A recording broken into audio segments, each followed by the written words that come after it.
पुणे जिल्ह्याच्या जुन्नर तालुक्यातील पिंपळवंडी येथे 10 वर्षीय चिमुकलीवर अत्याचार करून तिची हत्या केल्याच्या घटनेनं संपूर्ण परिसरात संतापाची लाट उसळली आहे। या घटनेच्या निषेधार्थ संतप्त ग्रामस्थांनी पुणे नाशिक महामार्गावर रास्ता रोको आंदोलन सुरू केलंय।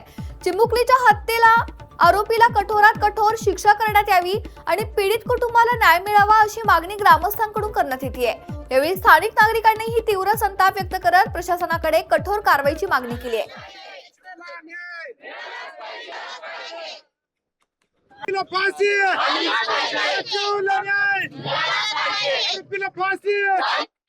घाणेरडा आणि क्रूर आहे।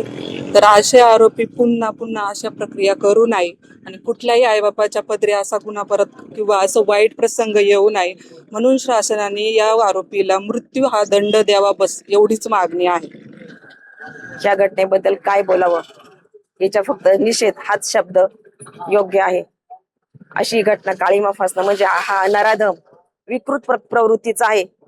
तो अनेक खूप दिवसापासून मी काल माहिती घेतली तर महिलांचे कपडे नेणं, छोट्या मोठ्या गोष्टींवरती त्यांना हे करणं, ह्या जर विकृती जर लवकरात लवकर जर तेव्हाच समोर आल्या असत्या तर हा जी घटना थोडीशी टाळता आली असती।